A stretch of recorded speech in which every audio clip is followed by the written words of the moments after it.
मैं हूँ गुजारिश करनी है। क्या बात है, जोरदार तालियां, जोरदार तालियां, तालियों की आवाज आनी चाहिए सबकी, कमान, जोरदार। तो मैं हूँ गुजारिश करनी है जी, अशोक भाई जी की थी तो पोडियम उतयान दो शब्द कहने ते मैं तो सारे को दसदा 20 तरीक ਨੂੰ ਇਲੈਕਸ਼ਨ ਹੈ ਤੇ ਤੁਹਾਨੂੰ ਪਤਾ ਹੈ ਅਸ਼ੋਕ ਭਾਈ ਜੀ ਬਾਰੇ ਮੈਂ ਜਿੰਨਾ ਕਹਾਂ ਉਨਾ ਘੱਟ ਹੈ।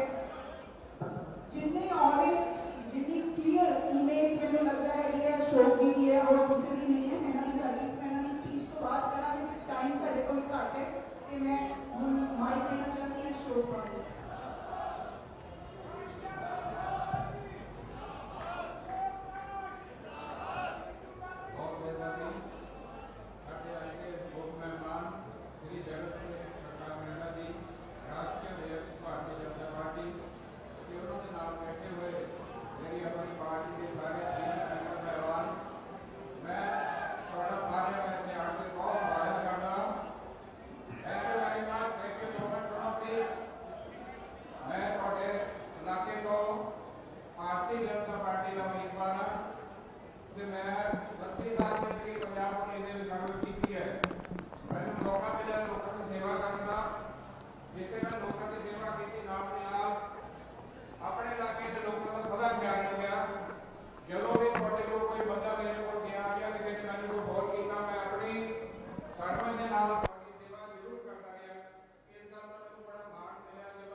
फार्म भराए थे कि तुहानू घर घर नौकरियां देंगे, नौकरियां मिलियां किसी को?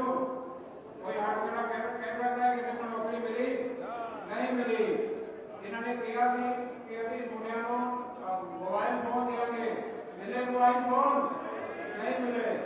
इसी तरह एक बंदा सीधा वो पर्चा दर्ज हो गया, मर्डर का पर्चा दर्ज।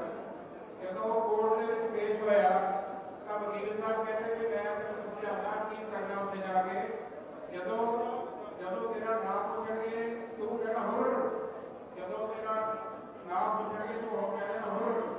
तो जो कोर्ट के बंदे पेश किया तो उन्हें जज ने कहता कि तुम्हारा नाम तो जज साहब ने पूछा, वो कहते हुर, कहते थोड़े प्यो का की ना, कहता जी हुर, कहते थोड़े पिंड का की ना, कहता जी हुर। जज साहब कहते हैं कि पार्लियामेंट में फड़ के आए हो, चलो बरी की तो दौड़ जाओ तुम। वकील साहब ने क्या मेरा बड़ा काम बढ़ गया, मेरा फैसला हो गया, काम ठीक हो गया। तो उन्होंने बाद जाकर पूछा ठीक जो जी, वो कहता कि फुर हो गई थोड़ी। ਹੁਣ ਜਦੋਂ ਕਾਗਜ਼ੀ ਜਾਂ ਤੁਸੀਂ ਆਣਗੇ ਤੁਹਾਡੇ ਕੋਲ ਵੋਟਾਂ ਮੰਗਣ ਲਈ, ਜਦੋਂ ਤੁਸੀਂ ਇਹਨਾਂ ਨੇ ਕਹਿਣਾ ਕਿ ਨੌਕਰੀਆਂ ਮਿਲੀਆਂ, ਤੁਸੀਂ ਕਿਹਾ ਫੁਰ। ਹੁਣ ਜਦੋਂ ਵੋਟ ਮੰਗਣੇ ਹੁਣ ਤੁਹਾਡਾ ਕੀ ਫਰਜ਼ ਬਣਦਾ, ਤੁਸੀਂ ਕੀ ਕਹਿਣਾ? ਜਦੋਂ ਵੋਟ ਮੰਗਣਗੇ ਤੁਸੀਂ ਕਹਿਣਾ ਫੁਰ। ਜਦੋਂ ਦੋ ਵਾਰ ਤੁਸੀਂ ਫੁਰ ਕੀਤਾ ਸਦਾ ਹੀ ਫੁਰ ਹੋ ਜਾਣੇ। ਜਿਹੜੇ ਕਰਪਟ ਬੰਦੇ ਨੇ, ਜਿਨ੍ਹਾਂ ਨੇ ਕਰਪਸ਼ਨ ਕੀਤੀ ਹੈ, ਜਿਨ੍ਹਾਂ ਨੇ ਕੋਈ ਐਵਰੇਜ ਮਹਿਕਮਾ ਨਹੀਂ ਕੱਢਿਆ ਕਹਿਣਾ ਹੋਵੇ। ਸੋ मैं गल करना अपनी जी नशिया की, नशिया के पंजाब का बहुत बुरा हाल हो गया। मैं बहुत सारे ऐसे घर देखे ने जिथे मावा सवेरे उठ के दुआ करदियां ने कि हे परमात्मा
बीजेपी साड़ी अपनी पार्टी है और पहली बार ये पंजाब के इंडिपेंडेंट तौर पर लड़के लड़ रही है और सारा सारे का मन होगा जिसे मोदी साहब ने साढ़े इन्ने काम किए ने साड़ी घुट के बाह पड़ी है और थोड़ा भी काम बनता है कि बीजेपी की बाह पड़ो कि अपने आप को तगड़ा करो अपनी स्टेट को तगड़ा करो नदियों को मुक्ति कराओ ट्रस्ट को मुक्ति कराओ ये सारे सिस्टम खत्म कर दो ऐसा ही कहता है मैं बेनती करना कि आने वाली 20 तारीख को अपने एक वोट आप कमल के निशान से पाके मोदी साहब ने एक पार्टी बीजेपी को तगड़ा करो कि अपने आप को तगड़ा करो मैं ਤੁਹਾਡੇ ਨਾਲ ਆ ਕੋਈ मैं तो एमएलए बना लिया ਤੁਸੀਂ एमएलए बनोगे जो ਤੁਸੀਂ कहोगे वही होगा आज ये करप्शन है सारी बंद करा देंगे लेकिन लोग टूट कर देते लोग सारी खत्म हो जाएगी ऐसा ही कहता है हमारा याचका जय श्री राम जय श्री राम जय श्री राम जय श्री राम सत साहेब बोले सो निहाल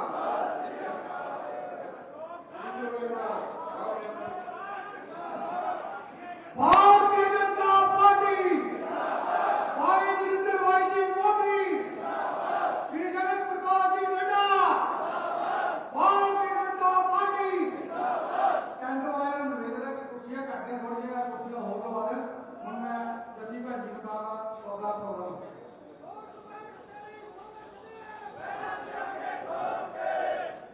जो बोले सो निहाल। भारतीय जनता पार्टी आवाज नहीं आ रही ऐसा गल नहीं बननी। अशोक जी ने ਤੁਹਾਨੂੰ जिन्ना कुछ भी दसिया वो मैंने लगता है 5-7 मिनट दसिया लेकिन अगर आप किसी का रिकॉर्ड देखना होगा ना आप सिर्फ अज का रिकॉर्ड नहीं देखते हैं नहीं देखते कि लोग कितने इकट्ठे। अशोक बाट जी का जो फैमिली बैकग्राउंड है जी ऑनेस्टी है जी ट्रांसपेरेंसी है जी ईमानदारी है वो उन्होंने खानदान में ही है जिन्ना कि तुहानू मैं दसिया सीगा कि वो रिटायर्ड IPS ऑफिसर ने ते उन्होंने जो फादर सी लेट श्री हरबंस बाट जी वो आर्मी के कैप्टन रिटायर से पिंड के सरपंच से ते अशोक जी ने जेडे 2 मुंडे ने एक मुंडा प्रीत पाठ जरा वो सुपरस्टार है पंजाबी फिल्म इंडस्ट्री का तुसी उन्होंने स्क्रीन के उत्ते भी देखा होगा। दूजा मुंडा उन्होंने सुनील पाठ वो हाई कोर्ट में एडवोकेट ने ते अशोक पाठ जी के जो ब्रदर ने जो भरा ने वो इंस्पैक्टर रिटायर्ड ने पंजाब पुलिस को। ते अगर कोई भी उलझन होती है कोई समस्या होती है या कोई परेशानी होती है लोग बिना किसी हेजिटेशन तो उससे इन्होंने अप्रोच करते हैं क्योंकि उन्होंने पता है कि जो मसला है वो इतों ही सॉल्व होना है। तो एक बार फिर तुहानू सारे गुजारिश है कि तुसीं 20 तरीक को वोट देनी है अशोक बाट जी को जिताना है आप तो तुसीं सारे ने बीजेपी का वैसे भी नाम बहुत रोशन है कि उन्होंने नाम जो होर रोशन करना है। एक बार फिर भारतीय जनता पार्टी भारतीय जनता पार्टी जो मैं गुजारिश करांगी श्री जगत प्रकाश नड्डा जी की प्लीज पोडियम उत्ते आन अगे आन ते 2 शब्द कह। थैंक यू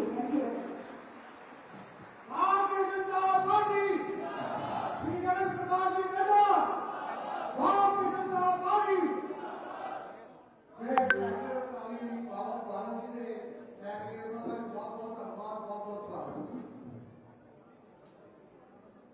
जो बोले सो निहाल जो बोले सो निहाल जय श्री राम जय श्री राम सत साहिब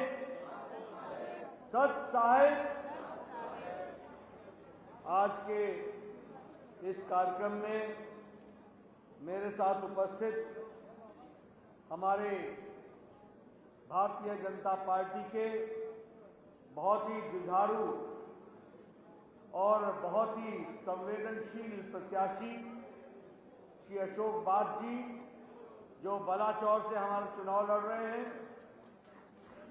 आज के कार्यक्रम में मेरे साथ उपस्थित बहन पूनम मानिक अरोड़ा जी जो नवा शहर से कैंडिडेट हैं और श्री मोहनलाल बंगा जी जो बंगा से कैंडिडेट हैं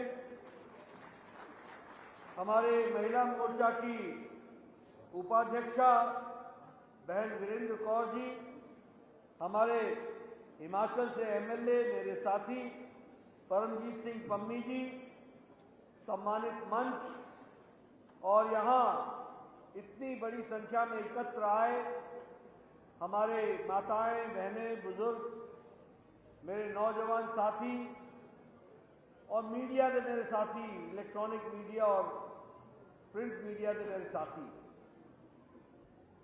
ये मेरा सौभाग्य है कि मुझे आज बलाचौर अपने प्रत्याशियों के लिए, भारतीय जनता पार्टी के लिए चुनाव में वोट मांगने के लिए आप सबके पास आने का सौभाग्य मिला है।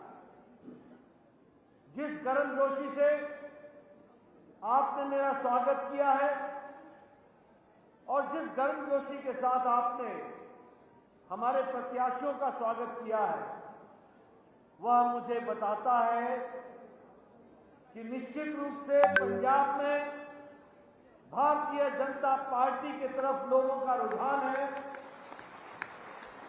और भारी मात्रा से आप भारतीय जनता पार्टी के प्रत्याशियों को जिताने वाले हैं।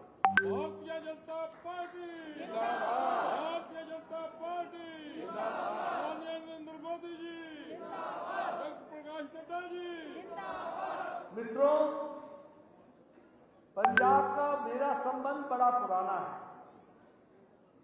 मैं यहां बैठा बैठा सोच भी रहा था, मैं 2012 में भी पंजाब का प्रभारी रहा, चुनाव लड़ाया और उस समय मुझे याद है कि बीजेपी को 12-13 सीटें आई थी जब 23 सीटें लड़े थे, पर मुझे बलाचौर आने का मौका नहीं मिला क्योंकि सारे इलाके में एक ही सीट हम लड़ते थे, वो नंदपुर साहब की सीट थी। आज मुझे खुशी है कि बीजेपी अकेले 65 से ज्यादा सीटों पर लड़ रही है और मुझे बंगा में, बलाचौर में, हमारे रोपड़ में, अनंतपुर साहब में, सभी स्थानों पर भारतीय जनता पार्टी के प्रत्याशियों के लिए आप सबके साथ वोट मांगने का मौका मिला है। इसके लिए मैं बहुत बहुत धन्यवाद देता हूं। मित्रों, ये पंजाब की धरती वीरों की धरती, धार्मिक गुरुओं की धरती, नदियों वाली धरती, पवित्र धरती, पुण्य धरती। इस धरती पर आना अपने आप में एक सौभाग्य की बात होती है और देश की आजादी से लेकर देश की सुरक्षा के लिए पंजाब के वीर हमेशा बढ़ चढ़ करके उन्होंने हिस्सा लिया और यह देश, यह प्रदेश बलिदानी के लिए जाना जाता है, अपने आप का सर्वस्व न्यौछावर करने के लिए जाना जाता है। ये शहीद भगत सिंह जी का इलाका, ऐसे इलाके को मैं नमन करता हूं और आपसे प्रेरणा लेता हूं और शहीद भगत सिंह जी से प्रेरणा लेता हूं। मित्रों, पंजाब में चुनाव के बारे में तो मैं बहुत सी बातें करूंगा, लेकिन पहले मैं आपको ये बताने आया हूं कि पंजाब के बारे में और सिखों के बारे में भी, सिख भाइयों के बारे में भी सब लोगों ने बड़ी बड़ी बातें की, लेकिन कभी भी किसी ने सिक्खी के लिए भी, हिंदू सिख भाईचारे के लिए भी और किसानों के लिए भी कभी किसी ने उतना ज्यादा नहीं किया जितना कि भारत के यशस्वी प्रधानमंत्री नरेंद्र मोदी जी ने किया। ये आपको ध्यान रखना।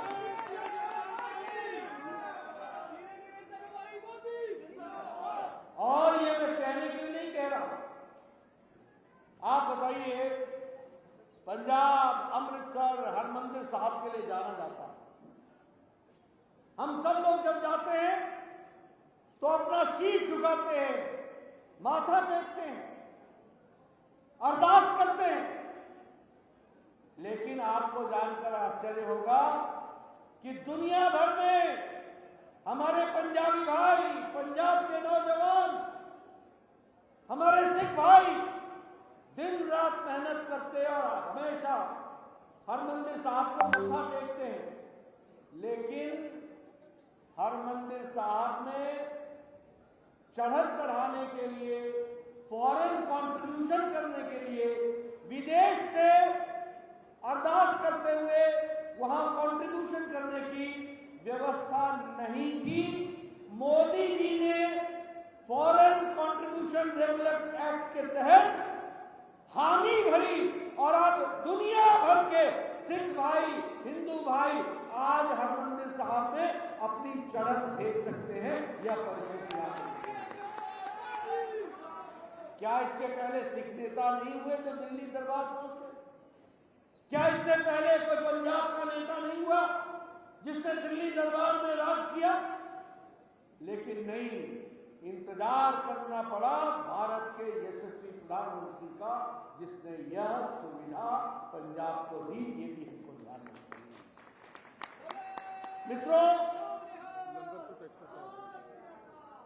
मित्रों,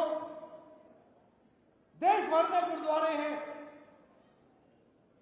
देश भर में डेरे हैं, लेकिन आपको जानकर के आश्चर्य होगा कि डेरे में पहुंचने वाला लंगर का सामान और गुरुद्वारे में पहुंचने वाला लंगर का सामान, ये लंगर के सामान में जो गुरुद्वारों में पहुंचता था उस पर टैक्स लगता था। मोदी जी ने सारे गुरुद्वारों को लंगर के लिए टैक्स फ्री कर दिया। ये भी हमको याद है। और 325 करोड़ रुपए सालाना भारत सरकार जीएसटी का रीइंबर्स करती है। इसको भी हमको याद रखना चाहिए। करतारपुर साहब का कॉरिडोर लोगों ने सपना संजोया था। आजादी के बाद से ये मांग चली आ रही थी कि हमको नानक साहब डेरा तक जाने की इजाजत हो, हमको करतारपुर का कॉरिडोर मिले, हम वहां जाकर के मत्था टेक सके, हम जाकर के शीश झुका सके। कोई व्यवस्था नहीं हुई थी। इतने सालों में कितने नेता आए जो पंजाब की गद्दी पर भी बैठे और दिल्ली की गद्दी पर भी बैठे, लेकिन कभी किसी ने कुछ नहीं किया। ये मोदी जी थे जिसने 120 करोड़ रुपए खर्च करके पाकिस्तान से बातचीत करके करतारपुर कॉरिडोर बनाकर लाखों श्रद्धालुओं को गुरुद्वारे तक जाने का इंतजाम किया और व्यवस्था की। यह भी हमको याद रखना चाहिए। आज national institute for interfaith studies, इसके तहत ये हमारे यहाँ एक गुरु नानक जी की सीख और गुरु नानक जी के द्वारा बोली गई जो शब्द थे, जो उनका प्रवचन था, उस पर आज रिसर्च हो रही है। और उस रिसर्च के साथ साथ दुनिया भर में इसको कैसे पहुंचाया जा सके, इसकी चिंता हो रही है। यह भी किया गया, तो मोदी जी के समय किया गया। यह भी हमको याद रखना चाहिए। मित्रों, 350 साल प्रकाश पर्व गुरु गोविंद सिंह जी का जन्मदिन मनाया गया। इस जन्मदिन को भी पूरे आन बान और शान के साथ दिल्ली में प्रधानमंत्री मोदी जी ने उनके निर्देश पर पूरी ताकत के साथ, आन बान शान के साथ मनाया है। यह भारत सरकार का रवैया है पंजाब को अपने साथ आत्मसात करते हुए आगे बढ़ाने का। यह रास्ता है हिंदू सिख भाईचारे के साथ कैसे देश आगे बढ़े, कैसे प्रदेश आगे बढ़े, इसको बढ़ाने का। मित्रों, यहां तो मैं आपके साथ यह भी चर्चा करूंगा कि 1984 में दिल्ली में दंगे हुए, देश भर में दंगे हुए। यही कांग्रेस पार्टी थी जो उस समय ये कहा करती थी और उसके नेता कहते थे कि जब कड़ा पेड़ गिरता है तो धरती हिलती है। आज ये आपके सामने वोट मांगने आ रहे हैं। अब जरा आप भी हिलाओ, अब इनको हिलाओ, इनको नापो। ये वो लोग थे जिन्होंने 1984 में अपने हाथ खून से रंगे थे। ये वो लोग थे जिन्होंने मानवता का तांडव नृत्य किया था, जिन्होंने मानवता को शर्मसार किया था। ये वो कांग्रेसी लोग थे जिन्होंने आजाद भारत में इस तरीके की स्थिति ला दी जिसमें भाई भाई को मारने के लिए इस तरीके की स्थिति ला दी। और उसके बाद 30 साल तक दिल्ली से लेकर पंजाब तक ये दंडनाते रहे। किसी ने सुध नहीं ली।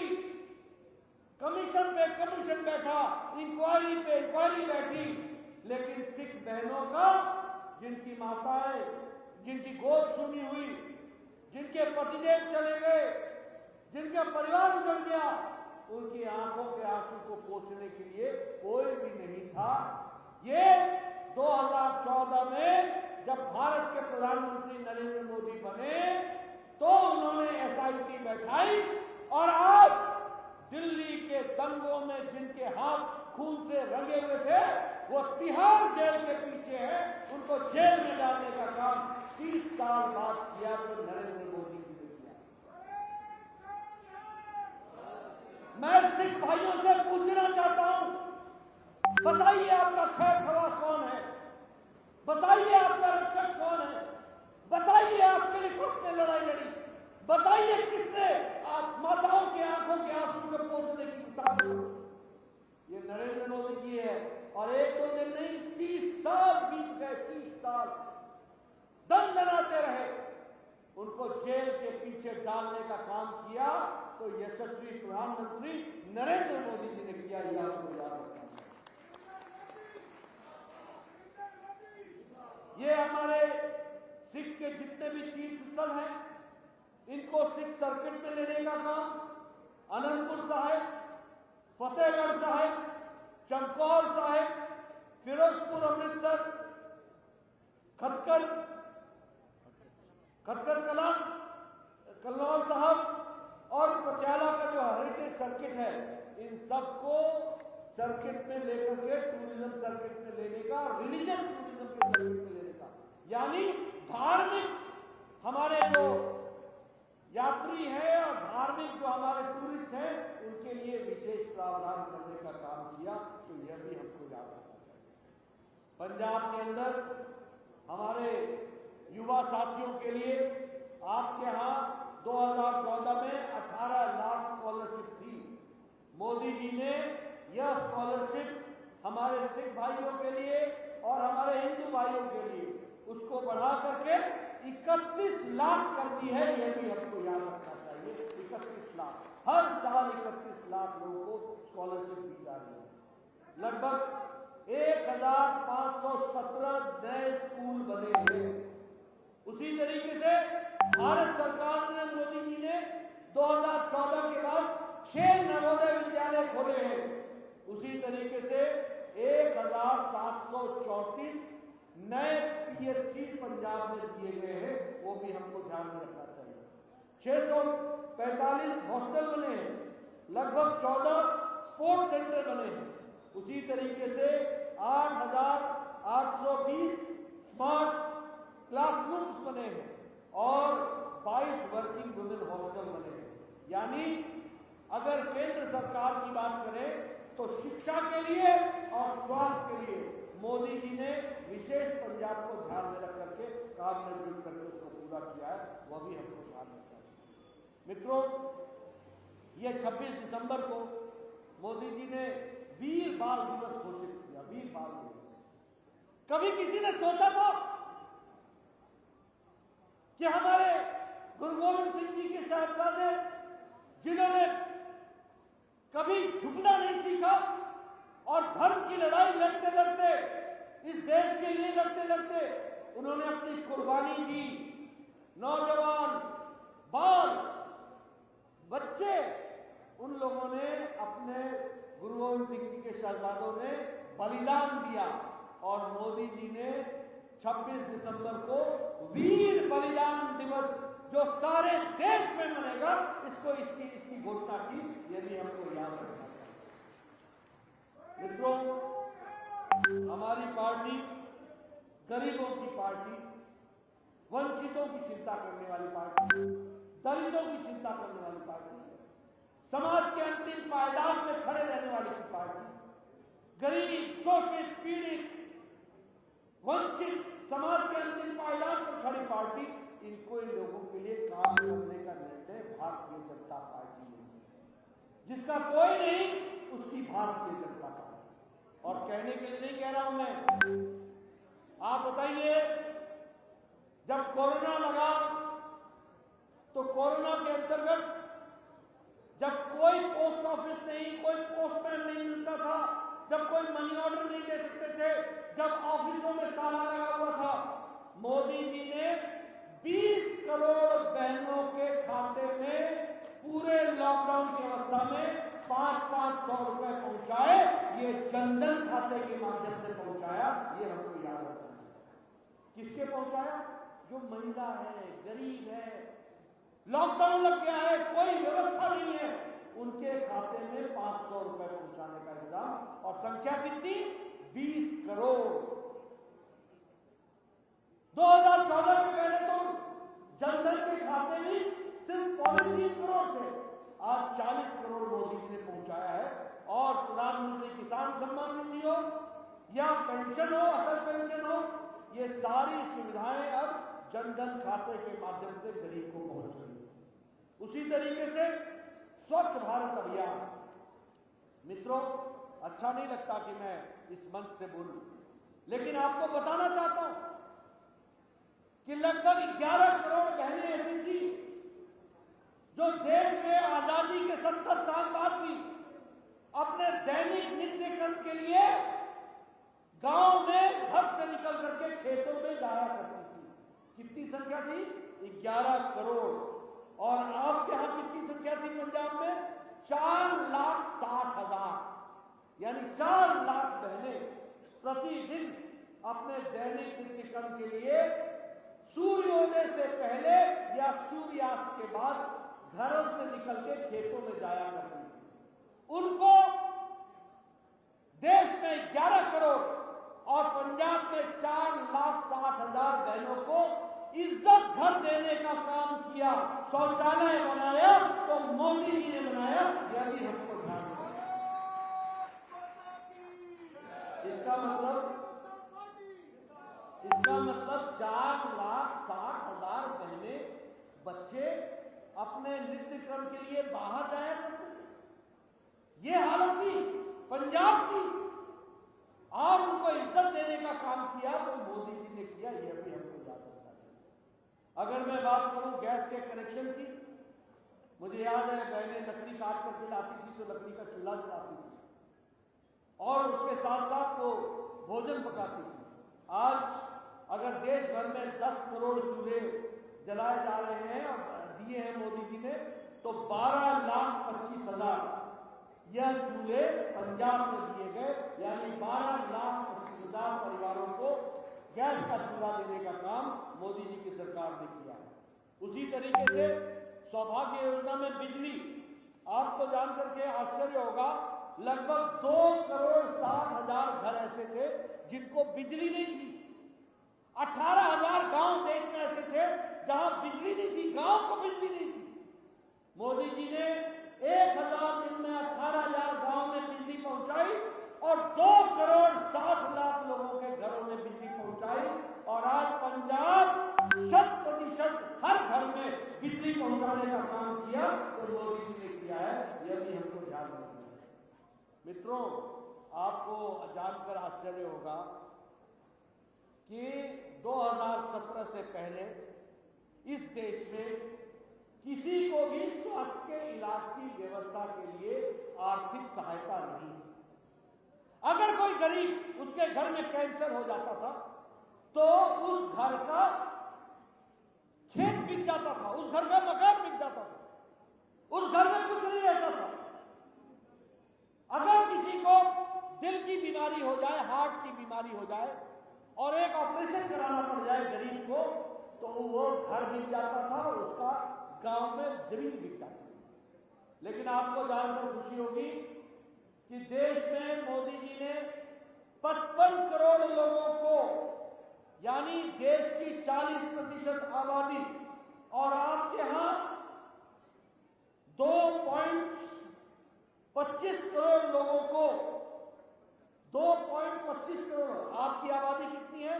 2.8 करोड़, आगे थोड़ी, और 2.25 करोड़ लोगों को मोदी जी ने 5 लाख रुपए का सालाना गंभीर बीमारी से इलाज के लिए 5 लाख रुपए का इंतजाम हर साल किया, ये आपको याद रखना है। मित्रों, 2 करोड़ 80 लाख की जनसंख्या में 2 करोड़ 25 लाख लोगों को अगर हेल्थ की सुविधा मिले, और वो भी छोटी मोटी नहीं, 5 लाख रुपए प्रति साल, 21-22 में अगर आपको 5 लाख रुपए मिला है तो 22-23 में अलग से फिर 5 लाख रुपए मिलेंगे। ये स्वास्थ्य की सुविधा की गई है, ये हमको ध्यान रखना चाहिए। मित्रों, ये सारी बातें मैं आपको इसलिए कह रहा हूं कि मोदी जी के आने के बाद देश की तस्वीर बदली तो पंजाब की भी तस्वीर बदली है, यह भी हमको ध्यान में रखना चाहिए। अगर मैं एमएसपी की बात करूं 5 साल में, तो लगभग 132,80,000 मेट्रिक टन और 23,000 करोड़ रुपए का एमएसपी देने का काम यह पंजाब में किया गया है। मैं पंजाब की बात कर रहा हूं। 132,80,000 मेट्रिक टन, यह 23,000 करोड़ रुपए में एमएसपी में दिया गया है, ये भी हमको याद रखना है। मित्रों, मैं स्वास्थ्य मंत्री था मोदी जी के प्रधानमंत्री काल और उनके नेतृत्व में पंजाब को हम लोगों ने भटिंडा में all India institute of medical sciences, कभी सोचा था? दिल्ली जाते थे इलाज के लिए, ये पीजीआई में भी न्यूरो साइंसेज का सेंटर ये मोदी जी ने दिया। ये पीजीआई का भी विकास और नया कैंपस बनाने की बात यह भी मोदी जी ने की, और पीजीआई का सैटेलाइट सेंटर भी फिरोजपुर में देने का काम किया तो मोदी जी की सरकार ने किया, ये मैं आपको बताना चाहता हूं। उसी तरीके से मुद्रा योजना में लगभग 19,661 करोड़ रुपए में 29 लाख लोगों को जोड़ने का काम किया है, तो वो हमारी सरकार ने किया है, ये मैं आपको बताना चाहता हूं। अब अगर मैं बात करूं विकास के दृष्टि से, तो चाहे कंडी का ग्राउंड वाटर की बात हो, वो बहुत तीव्र गति से नीचे घट रही है, उसकी भी कोई व्यवस्था नहीं। फेज 1 में पैसे आ गए, लेकिन फेज 1 में पैसे आने के बावजूद भी एक बूंद पानी नहीं मिला, उसको पहुंचाने का काम भी अगर करेंगे तो वो हमारी सरकार करेगी, यह मैं आपको बताना चाहता हूं। जहां तक वो नहर का सवाल है, उसको भी आगे बढ़ाने का काम करेंगे तो भारतीय जनता पार्टी करेगी, ये हमको ध्यान में रखना चाहिए। भाई जरा रुक जाओ, आप लोग बैठ जाओ, बैठ जाओ। मित्रों, हम लोगों को जानना चाहिए किस तरीके से इस इलाके के बारे में भी बात साफ बता रहे हैं। यहां से इंडस्ट्रीज चलेंगी, डीसीएम चलेंगी, यहां जहां विकास होना चाहिए था, ये इनकी करतूत, याद रखो, ये काम किया इन लोगों ने। इंडस्ट्री चली गई, हर दृष्टि से नुकसान पहुंचाने का काम हुआ है। मैं यहां ये भी बताना चाहूंगा, लोग बहुत किसान नेता की बात करते हैं। आप बताइए, भारत में कोई ऐसा प्रधानमंत्री हुआ जिसने प्रधानमंत्री किसान सम्मान निधि के तहत 180 लाख करोड़ रुपए 10 किश्तों में 2,000 रुपए किसान के खाते में पहुंचाने का काम किया है? तो वो नरेंद्र मोदी जी ने किया है, ये हमको याद रखना चाहिए। अगर एमएसपी में रिकॉर्ड खरीदी की है तो वो भी मोदी जी के समय में, और पंजाब उसमें पीछे नहीं रहा है, पंजाब को भी जोड़ा गया। इससे चाहे किसान की बात हो, चाहे इंडस्ट्री की बात हो, विकास का नया नाम उसको करना है तो वह भारतीय जनता पार्टी है, ये हमको याद रखना है। मित्रों, हम भाईचारे के लिए चुनाव लड़ रहे हैं। हम पंजाब को माफिया फ्री पंजाब बनाएंगे, ये हमारा वायदा है। हम पंजाब को ड्रग फ्री पंजाब बनाएंगे, ये हमारा वायदा है। आज दीमक की तरह ड्रग पंजाब को खा रहा है, दीमक की तरह। घर में नौजवान ड्रग के कारण परिवार के परिवार टूट रहे हैं, डूब रहे हैं, मुसीबत में आ रहे हैं, और दुख की बात यह है कि सरकार आंख मूंदे हुए इन सारी चीजों को हामी भरती हुई दिखती है। यह सबसे दुख की बात है। जब रक्षक ही भक्षक बन जाए, जब रक्षा करने वाला ही पार्टनर बन जाए तो क्या होगा? मैं आपको वायदा करता हूं, मोदी जी के नेतृत्व में पंजाब ड्रग फ्री होगा। इसके लिए हमको काम करना है, आपके समर्थन की जरूरत है। रोजगार के नए साधन उपलब्ध कराना। अब रोजगार की बात कीजिए, आज हरियाणा में रोजगार कैसे आ रहा है और पंजाब में क्यों नहीं आ रहा है? क्या कारण है? दो स्टेट अगल बगल की स्टेट है, हिमाचल में रोजगार आ रहा है, यहां क्यों नहीं आ रहा है? दो स्टेट है, एक तो पहाड़ी क्षेत्र है जहां पर वैसे भी रोजगार के साधन कम हो सकते हैं, लेकिन वहां भी रोजगार आ रहा है और यहां क्यों नहीं आ रहा है? यहां इसलिए नहीं आ रहा है क्योंकि यहां के नेता के नियत में खोट है, नियत नहीं। हरियाणा में इतने विकास हो रहा है कि बीजेपी वहां काम कर रही है, हिमाचल में विकास इसलिए हो रहा है क्योंकि वहां बीजेपी काम कर रही है। मित्रों, एक मौका पंजाब भी हमें दे, यह भी हरियाली के साथ विकास की एक नई कहानी लिखेगी, यह हम आपको बताना चाहते हैं। अच्छी शिक्षा, लोग यहां से बाहर जा रहे हैं। उसी तरीके से हम एक विकसित पंजाब की बात करते हैं, महिला सशक्तिकरण की बात करते हैं, सबका साथ सबका विकास सबका विश्वास की बात करते हैं और एक स्वस्थ और खुशहाल पंजाब का इस सपने को लेकर के हम चले। मुझे पूरा विश्वास है कि आप सबका इसमें हमको सहयोग भी मिलेगा, साथ भी मिलेगा और आपके साथ मिल करके हम इसमें आगे बढ़ेंगे। मित्रों, जहां तक इस क्षेत्र के विकास का सवाल है, उससे पहले मैं आपको कुछ बातें जरूर बताना चाहूंगा। कांग्रेस के बारे में मैंने आपको बता दिया कि किस तरीके से उनके नेतृत्व में क्या क्या हुआ है, वो भी आपके सामने मैंने रख दिया। ये खाका भी आपके सामने रख दिया। पंजाब में आतंकवाद की आग भी सुलगी थी तो तब भी कांग्रेस सरकार का ही कारण था, ये भी हमको याद रखना चाहिए। और आज भी जिस तरीके से वो डील करते हैं उस तरीके से पंजाब खुशहाल नहीं हो सकता है। इसको अगर खुशहाल बनाना है और आतंकवाद के खिलाफ जीरो टॉलरेंस रखनी है तो कमल खिलाना पड़ेगा। इस बात को भी हमको याद रखना चाहिए, ये भी हमको याद रखना है। मित्रों, अभी बात साहब ने आपके सामने आपकी आप नीति सुनाई, आप पार्टी की आप नीति सुनाई। इन्होंने आपको बताया कि कैंडिडेट बनाने के लिए भी दक्षिणा दक्षिणा दक्षिणा, मतलब अभी आए नहीं और दक्षिणा शुरू हो गई तो आप समझ लो कि ये ईमानदारी का चोला पहन के घूमने वाले लोगों का हाल क्या है। और दिल्ली का क्या हाल बनाया था और क्या बनाया है? क्या ऐसे लोगों को लाना है क्या? मित्रों, टाइम एंड टेस्टेड पार्टी है तो भारतीय जनता पार्टी है, ये याद रखें। विकास का दूसरा नाम भारतीय जनता पार्टी है और देश को आगे ले जाने वाला दूसरा नाम है तो वो प्रधानमंत्री नरेंद्र मोदी है, वही हमको ध्यान में रखना है। और इसलिए मोदी जी के हाथ मजबूत करने हैं। अभी हमारे बात साहब ने चर्चा की, हमारे बाकी लोगों ने भी चर्चा की है, बहन जी ने भी चर्चा की, बाकी लोगों ने भी कहा है, यहाँ रेल लिंक की बात की गई है। मित्रों, ये सारी चीजों का काम अब चुनाव के दौरान तो हम कोई वायदा नहीं कर सकते, इलेक्शन कमीशन की बंदिश होगी, लेकिन ये याद रखिएगा कि बीजेपी आएगी तो विकास होगा, सड़क भी आएगी और रेल भी आएगी, ये भी आपको ध्यान रखना चाहिए, ये भी आपको मैं निश्चित रूप से बताना चाहता हूँ। मित्रों, जहां तक बात साहब का सवाल है और बात साहब के साथ हमारे पूनम मानिक जी का सवाल है या मोहनलाल बंगला जी का सवाल है, बात साहब के बारे में आप जानते हैं, एक ईमानदार ऑफिसर, खानदानी और ईमानदारी के साथ चलने वाले लोग। इन्होंने बहुत अच्छा काम भटिंडा में भी किया, कई स्थानों पर इन्होंने बहुत अच्छा काम किया। ड्रग्स के खिलाफ काम किया, भ्रष्टाचार के खिलाफ काम किया, क्राइम के खिलाफ काम किया, टेररिज्म के खिलाफ काम किया।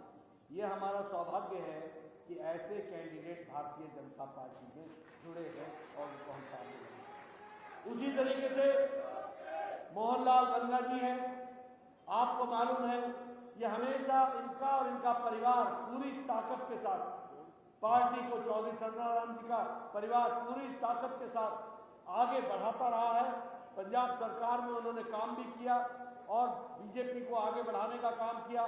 चौधरी सरनारायण जी के ये जो हमारे अपने सुपुत्र हैं, इनको हमको सपोर्ट करना है और ये अब आगे इस काम को बढ़ाएंगे ऐसा मैं मानता हूँ। इसलिए बंगा साहब से इनको हमने कैंडिडेट उतारा है, इनका समर्थन करें। उसी तरीके से पूनम मानिक अरोड़ा जी महिला सशक्तिकरण का स्वरूप है, महिला सशक्तिकरण के साथ काम में जुटी है।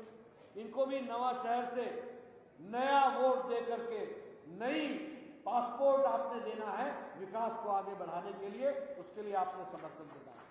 मित्रों, भारतीय जनता पार्टी एक स्वच्छ छवि के साथ पंजाब की सेवा को लेकर, उद्देश्य को लेकर चलने आई है। कुर्सी हमारा माध्यम नहीं है, कुर्सी हमारा लक्ष्य नहीं है, कुर्सी हमारा माध्यम है। कुर्सी के माध्यम से समाज की तस्वीर बदले, तकदीर बदले, लोगों का भला हो, यह हमारा उद्देश्य है। और इसीलिए मुझे यहाँ आने का सौभाग्य मिला। मैं रास्ते में देख रहा था, लोग दुकानों पर खड़े थे। जब मेरे को नमस्ते कर रहे थे और टाटा कर रहे थे, तो मैं उनके उस अंदाज से ही पता लगा रहा था कि बलाचौर में भारतीय जनता पार्टी की हवा बह रही है, लोग समर्थन देने के लिए तैयार बैठे। ये दीगर बात है कि हम चुनाव यहाँ लड़े ही नहीं कभी, तो आपको भी मौका नहीं मिला। अब हम चुनाव लड़ रहे हैं, कमल का निशान आपके वोटिंग मशीन पर है, आपने कमल का निशान दबाना और बलाचौर, बंगा और नवा शहर और पंजाब का विकास में अपना योगदान करना, यही आपसे निवेदन करने आया हूँ। आपने मेरी बात सुनी, आपका बहुत बहुत धन्यवाद। जय भारत, जय पंजाब।